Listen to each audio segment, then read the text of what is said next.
안녕하세요. 김성길 목사와 함께하는 GTS 말씀 묵상 시간입니다. 한 주간 동안 묵상에 함께하신 모든 분들 감사드리고 묵상과 함께 늘 복된 삶을 살게 되시기 바랍니다. 오늘은 세 번째 주간의 마지막 날인 7번째 날 묵상입니다. 오늘 주제는 함께 나누기가 되겠습니다. 함께 나누기의 배경 말씀은 창세기 12장 2절로 3절입니다. 하나님께서 아브라함을 부르셔서 복의 근원으로 삼겠다고 하셨죠. 복의 근원이라고 하는 것은 하나님의 은혜의 복을 나누어주는 삶을 말합니다. 저는 이 말씀이 너무 좋아서 사명자로서의 삶을 살아왔고 선교의 역사에 대한 비전을 만들어서 살아왔습니다. 복을 나누어 주려면 내가 먼저 복을 받아야 되겠죠. 그래서 하나님께서는 아브라함에게 내가 너에게 복을 주겠다고 말씀하시고 너의 이름을 창대하게 하겠다 하셨습니다. 그래서 아브라함은 모든 민족에게 복을 흘려보내는 복의 근원이 됐던 거죠. 그래서 함께 나누기, 이 주제는 바로 아브라함의 그런 복을 이루는 말씀이에요. 우리 모두가 다 함께 나누는, 말씀도 나누고 받은 은혜도 나누고 또 내가 가진 재능도 나누고 주신 물질도 나누고 이렇게 끝까지 나누는 삶을 사는 것이 참 얼마나 행복이고 축복입니까? 오늘 주제가 함께 나누기입니다. 오늘 주일날 예배당에 가셔서 또 예배드리러 가시면 뭔가를 함께 나눌 수 있는 그런 시간 꼭 만들어 보십시오. 자, GTS 묵상은 매일매일 역동성 있는 감동, 은혜의 지속성, 그리고 또 7가지 주제를 가지고 살아가는 삶의 현장의 변화와 발전, 우리 아이들은 학습 능력 키우는 것이 되겠습니다. 신앙은 삶의 현장에서 빛을 발하고 삶의 현장의 빛은 신앙을 더 증거할 수 있는 이런 삶이 돼야 되는 거죠.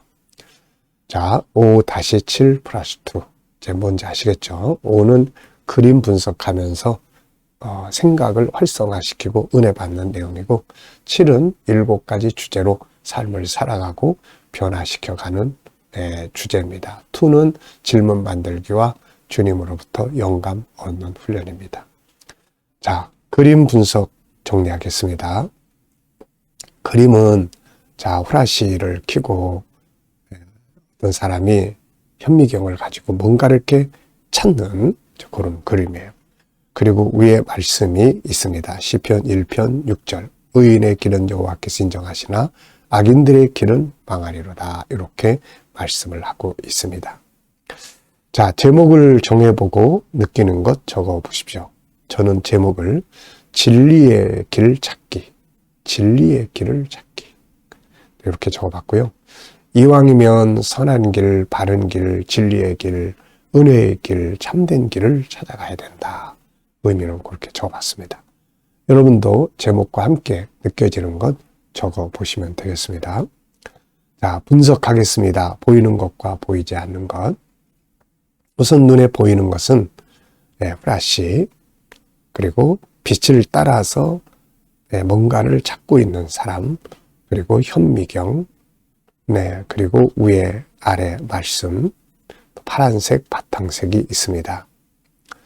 자, 보이지 않는 부분에는 뭐가 있을까요? 우선 저는 이 사람은 누군가, 그리고 무엇을 찾아가고 있는 건가, 그리고 비춰주는 빛은, 이 빛이라는 것의 성분은 뭔가, 그리고 이 내용의 그림의 결과는 무엇인가.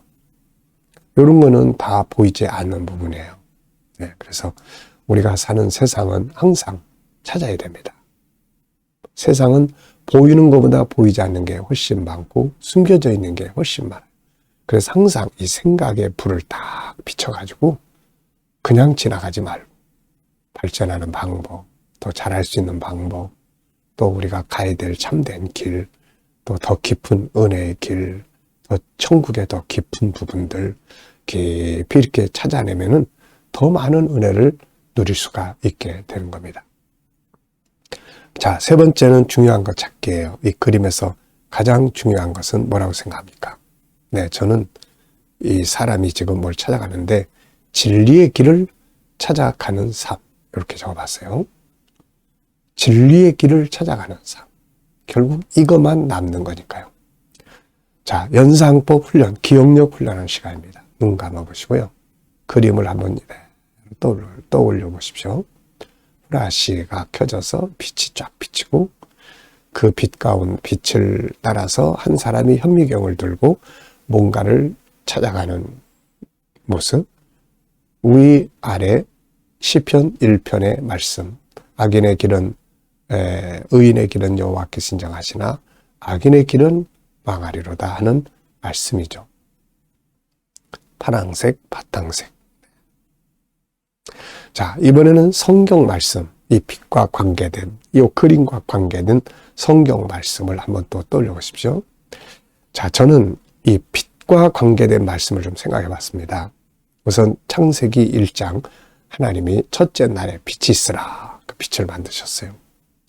그리고 시편 119편 105절, 주의 말씀은 내 발의 등이요 내 길에 비치니이다. 인생의 길을 비춰주는 말씀. 하나님의 말씀 안에서 내 인생의 길을 쫙 비춰보고 가는 거죠. 또 진리의 등불. 진리라는 게 뭐냐 도대체. 요한복음은 진리를 밝혀주는 책이에요. 그래서 이 안에는 세 개의 진리가 등장을 합니다. 원래 진리라는 말은 참되다, 참이라는 말입니다. 그러면 뭐가 참된 거냐? 참된 것은 존재하는 것이다. 그것도 잠깐 있다 없어지는 게 아니라 영원히 존재하는 것이다. 그러면 보이지 않으나 영원히 존재하는 것들이 과연 뭐냐? 그래서 이 세상의 것들은 일단 진리가 아니에요. 이 세상의 것들은 다 사라지게 되는 거죠. 그러면 진리가 뭐냐? 그래서 예수님은 이 진리를 소개를 해요. 요한복음 14장 6절, 첫째 진리는 내가 길이요 진리다. 나는 참된 자다. 하나님은 진리예요. 보이지 않으나 존재하시고 그 존재하심이 영원하시기 때문에 하나님이 진리예요.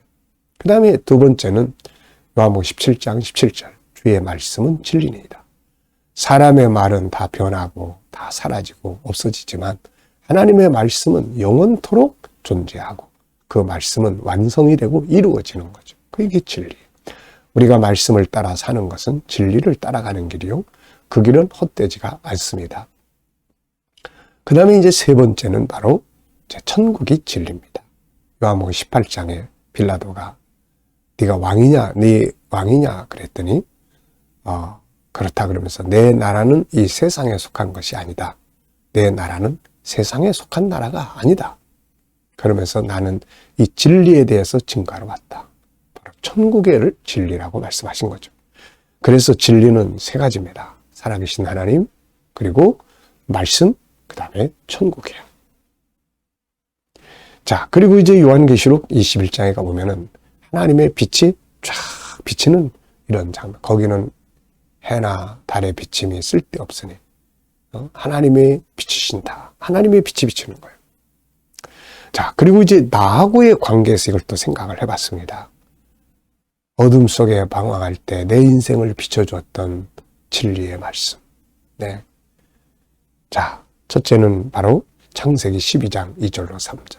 무엇을 해야 될지, 어디로 가야 될지 모르고 있을 때 하나님의 말씀은 나에게 아브라함이 가졌던 비전의 말씀을 주셨어요. 그래서 복을 받게 하는, 모든 민족의 복을 받게 하는 이 일을 위해 살자. 그리고 사명의 길을 시작했고 선교의 길을 시작을 했고 여기까지 왔습니다.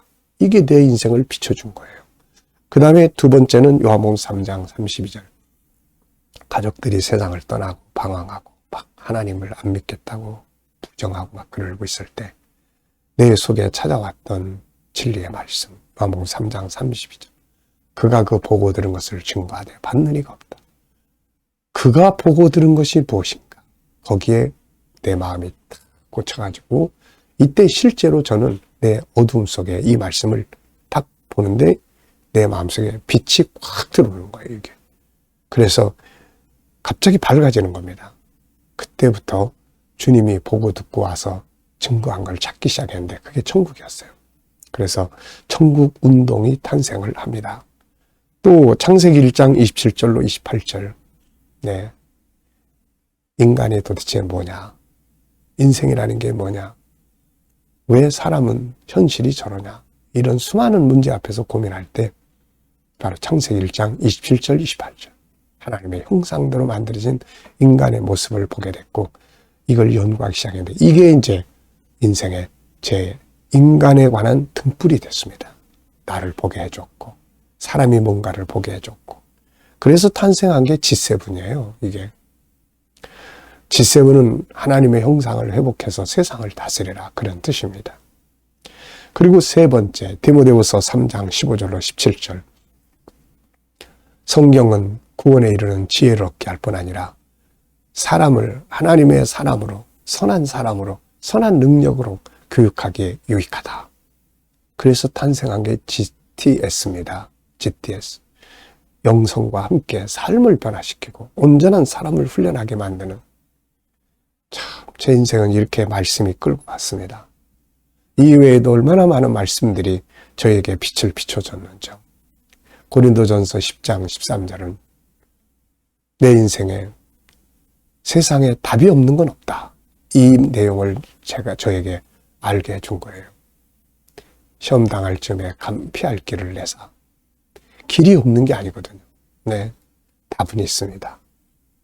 자, 그래서 이렇게 하나님의 말씀은 참 이게 인생의 등불이에요.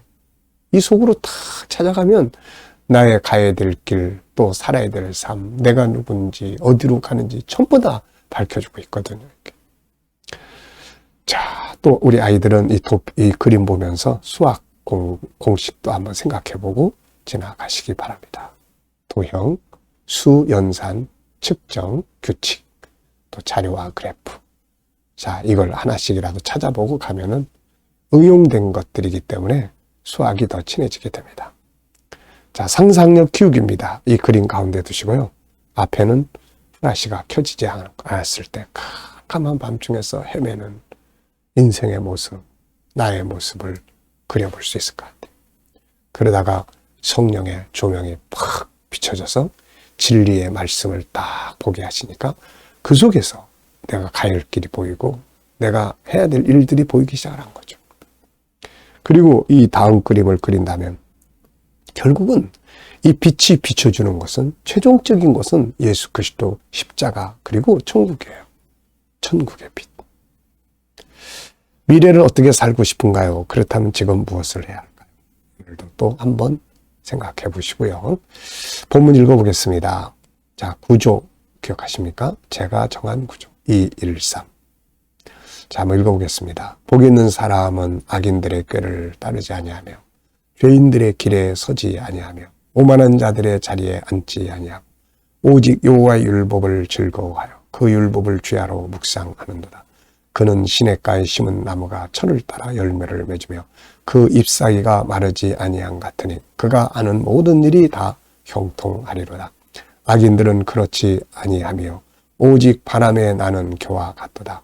그러므로 악인들은 심판을 견디지 못하며 죄인들이 의인들의 모임에 들지 못하리로다. 무릇 의인들의 길은 여호와께서 인정하시나 악인들의 길은 망하리로다. 아멘. 자, 네, 감사한 것도 적어보시기 바랍니다. 어제 하루 지내시면서 감사한 것, 아침 묵상, 영상, 설교 준비, 하루 일과를 쭉 적어보면서 저는 감사. 또 오늘 하루 시작하면서 또 감사한 것, 아침 묵상, 영상, 예배, 설교, 오후 스케줄 네, 쭉 적어보면서 감사. 미래에 대한 감사. 네, 미래에 대해서 이제 비전 쭉 적어놓고 성취하실 것 감사. 저는 이렇게 항상 적고 갑니다. 여러분들도 늘 감사할 일만 감사하지 마시고 감사할 수 없을 때도 감사를 찾아내고 미래도 은혜와 믿음으로 감사하고. 자, 한 주간 묵상하면서 본문에서 기억에 남는 것이나 응용해 본 건 뭔가요? 자, 기억에 남는 내용 3가지 적었습니다. 저는 복 있는 자의 길. 세상에는 결국 길이 2개예요. 하나는 결국은 망하는 길. 하나는 결국은 승리하는 길입니다. 진리를 따라가는 길은 승리의 길이요. 죄의 길, 악의 길, 그런 오만한 자리에 앉는 이런 일들은 다 망하는 길이죠. 자, 두 번째는 여호와께서 인정하시는 삶을 살아야 된다. 의인의 길은 여호와께서 인정하시나 악인들의 길은 망하리라. 하나님이 인정하시는 길은 성공합니다. 오늘도 우리가 하나님이 인정하시는 방향으로 자꾸 가야죠. 세 번째는 묵상에 성공하기. 묵상은 형통을 가져옵니다. 형통한 삶을 만들어주는데 왜 우리가 묵상을 안 해야 될까요? 묵상에 성공해야 합니다. 자, 암송하겠습니다. 우리 GTS의 장점 중에 하나는 암송을 잘할 수 있다는 것. 이 방식대로만 하면 아이들도 학습, 암송하는 데 크게 효과적일 수 있죠. 복 있는 사람은 악인들의 꾀를 따르지 아니하고 죄인들의 길에 서지 아니하고 오만한 자들의 자리에 앉지 아니하고 오직 주의 율법을 즐거워하여 그 율법을 주야로 묵상하는도다. 저는 시냇가에 심은 나무가 저를 따라 과실을 맺으며 그 잎사이가 마르지 아니한 같으니 그 행사가 다 형통하리로다.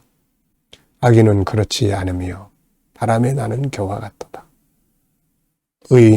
악인들이 심판을 견디지 못하고 또 죄인들이 의인의 회중에 들지 못하리로다. 대저 여호와께서 의인의 길은 여호와께서 인정하시나 악인의 길은 망하리로다. 아멘. 자, 말씀을 많이 이렇게 외워두시면은 우리 속에서 말씀이 살아서 또 역사하고 길을 가면서도 묵상해서 말씀이 내 안에서 은혜를 주실 수 있고 그렇습니다. 자, 5-7+2 사용해 본 거 있으면 적어보십시오. 저는 묵상할 때마다 한 번씩 쭉 생각해 보고 또 삶의 현장에서 문제가 생기거나 또 어떤 일을 할 때는 항상 7가지 주제를 한번 쭉 훑어봅니다. 어떤 주제로 사용을 하면 좋을까? 어떤 때는 하나님의 관점으로 그 상황을 살펴보기. 어떤 때는 그 상황 속에서 제일 중요한 게 생각할 게 무엇인지 생각하고 또 어떤 때는 또 숨겨진 비밀을 찾기 위해서 더 숨겨져 있는 방법들은 뭐가 있을까? 뭐를 더 찾아내야 되나? 네. 그러다 보면은 이게 더 훨씬 더 풍성하게 삶을 만들어 줍니다. 잘 활용해 보시고요. 자, 오늘 주일입니다. 주님 앞에 가셔서 함께 나누는 좋은 시간들 되시기 바랍니다. 자, 묵상하겠습니다. 묵상하실 때는 항상 본문 한번 생각해 보고요. 7가지 주제도 떠올려 보시고요. 오늘 삶의 현장을 떠올려 보시고 주님께 묻고 말씀을 생각하고 영감을 얻는 시간 되어 보시기 바랍니다. 오늘 교회를 갑니다. 주님, 사람들을 만나는데 제가 어떤 자세로 가면 좋을까요? 주님, 어떤 말들을 대화할 때 하면 좋을까요?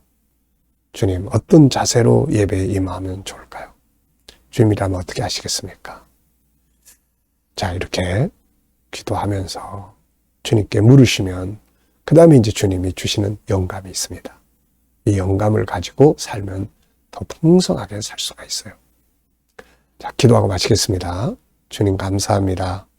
오늘도 한 주간 묵상 잘하게 해주시고 오늘도 또 주일 묵상으로 시작합니다. 오늘 예배 자리에 또 참여하는 모든 성도들이 살아계신 주님을 영혼 깊이 인격적으로 만나게 해주시고 또 치료받아야 될 사람들 주님 저들을 만져주셔서 오늘도 치료해 주시고 새롭게 또 우리 교회에 또 들어오는 사람들이 많아질 수 있도록 은혜 베풀어 주시고 또 복 내려 주시옵소서. 오늘도 주의 영이 함께 하시는 놀라운 은혜의 산 예배가 되게 주옵소서. 감사하며 예수님의 이름으로 기도하옵나이다. 아멘.